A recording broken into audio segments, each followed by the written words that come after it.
Halo semuanya, kami dari kelompok 8, beranggotakan Natasha, Angelin, dan saya sendiri Nicholas.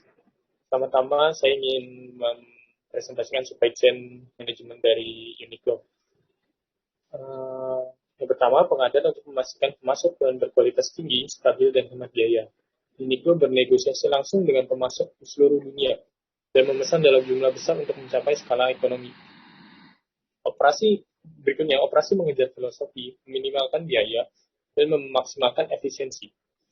Uniqlo mendukung outsourcing seluruh proses manufaktur ke pihak ketiga eksklusif.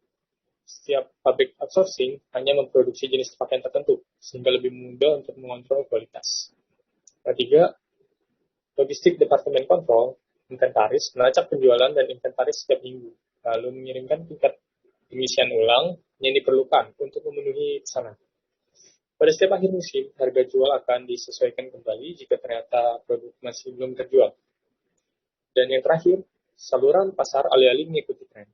Uniqlo berfokus pada filosofi membuat untuk semua, di mana produknya berfokus pada kesederhanaan, kebutuhan pokok, dan popularitas dengan siklus hidup yang lebih lama. Untuk mendorong penjualan, merek menerapkan kebijakan penetapan harga, penetrasi, menjaga harga produknya setara dengan pesaing. Uniqlo selalu merebut pangsa pasar yang relatif besar dengan kualitas luar biasa dan harga yang mengejar. Selanjutnya untuk PT Nippon Indosari Korpindo yang mana terkenal dengan produknya yaitu sari roti menjalankan proses supply chain management secara lengkap dan tidak memotong bagian distribusi untuk menghemat biaya. Sebagai gantinya, perusahaan menghemat biaya dari pemilihan bahan baku dan juga proses produksi yang dikerjakan sebaik mungkin serta pengawasan yang dilakukan terus-menerus untuk menjamin kualitas yang bagus untuk produk sari roti itu sendiri.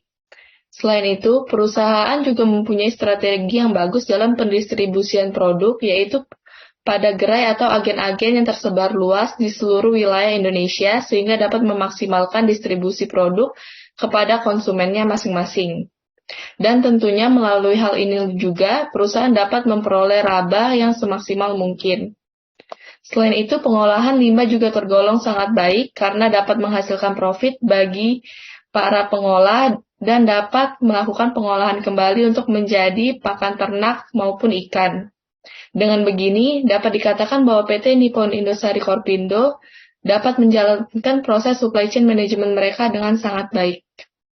Next.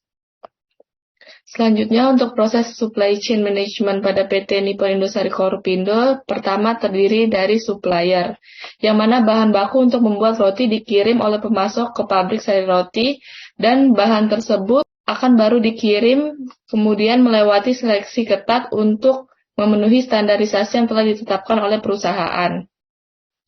Lalu yang kedua adalah proses produksi dari sari roti itu sendiri. Dalam proses produksi, perusahaan mengutamakan kecepatan dan efisiensi produksi tanpa mengabaikan kualitas produk yang dihasilkan. Lalu pada proses distribusi, agen distribusi sari roti tersebar secara luas di berbagai wilayah di Indonesia, contohnya adalah Jawa, Sumatera, dan Makassar.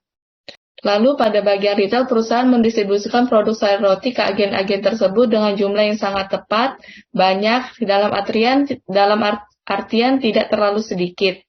Hal ini dilakukan untuk meminimalisir kerugian atau pengembalian produk yang tidak laku akibat terlalu banyak pasokan di agen penjual.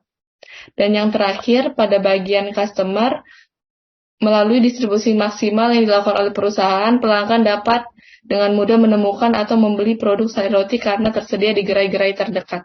Next.